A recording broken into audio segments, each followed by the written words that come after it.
اللہ تعالیٰ فرماتے ہیں، اور ہم نے اس داؤد علیہ السلام کو مضبوط ملک عطا کیا اور حکمت سے نوازا اور حق و باطل کے فیصلے کی قوت عطا کی۔ سوال پیدا ہوتا ہے کہ ان قوتوں سے کون سی قوتیں مراد ہیں؟ اس کا جواب یوں ہو سکتا ہے کہ اس سے مراد جسمانی قوت ہے، جس کا مظاہرہ انہوں نے جنگ جالوت کے دوران میں کیا تھا۔ قوت فیصلہ بھی مراد ہو سکتی ہے، اور قوت گفتار بھی، کہ آپ فیصلہ کن تقریر کیا کرتے تھے۔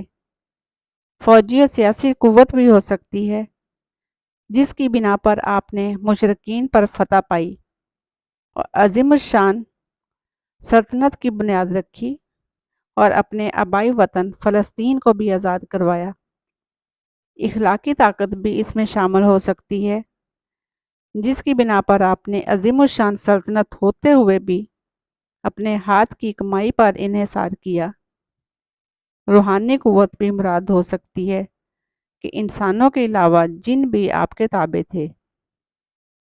عبادت کی طاقت اور حوصلہ بھی مراد ہو سکتا ہے کہ شدید مصروفیت کے عالم میں بھی آپ ایک دن روزہ رکھتے اور ایک دن افطار کرتے اور ایک تہائی رات عبادت کے لیے وقف تھی۔ امام بخاری رحمۃ اللہ نے اپنی تاریخ میں ابو داؤد کی ایک روایت نقل کی ہے۔ حضور پاک صلی اللہ علیہ وآلہ وسلم فرمایا کرتے تھے کہ داؤد علیہ السلام انسانوں میں سب سے بڑے عبادت گزار بندے تھے۔ آپ 100 سال تک بنی اسرائیل کی رشد و ہدایت میں مصروف رہے۔ بنی اسرائیل پر حکومت کی مدت بعض مقامات پر 40 سال اور بعض جگہ 70 سال رقم ہے، اور داؤد علیہ السلام بن ایش نے سارے اسرائیل پر سلطنت کی، اور وہ عرصہ جس میں اس نے اسرائیل پر سلطنت کی 40 برس کا تھا۔ اس نے جبلون میں 7 برس اور یروشلم میں 35 برس سلطنت کی، اور اس نے بڑھاپے میں خوب عمر رسیدہ ہو کر اور دولت و عزت سے وفات پائی۔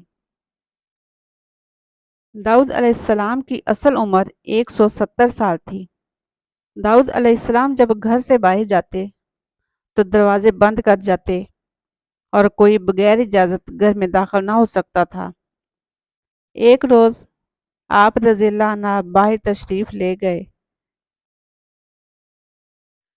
اچانک ان کی ایک زوجہ محترمہ نے دیکھا کہ گھر کے درمیان میں ایک صاحب کھڑے ہیں۔ حیران ہوئی، دیگر اہل خانہ کو بلایا۔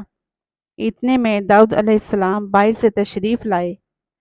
اجنبی کو گھر میں بلا اجازت کھڑے دیکھا تو پوچھا کہ تم کون ہو اور بند دروازے سے کیسے اندر آ گئے؟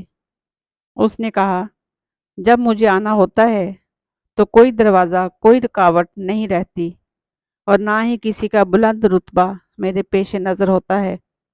داؤد علیہ السلام جان گئے کہ ملک الموت آن پہنچا ہے، اور یہی وقت مرگ ان کے نصیب میں لکھا ہے۔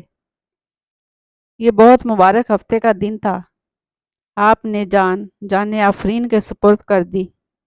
سورج نکل آیا، دھوپ آپ علیہ السلام کے جسد خاکی پر آ گئی تو سلیمان علیہ السلام نے پرندوں کو حکم دیا کہ سایہ کر دیں۔ تمام پرندوں نے اس طرح پر پھیلائے کہ چھاؤں ہو گئی، بلکہ اندھیرا محسوس ہونے لگا۔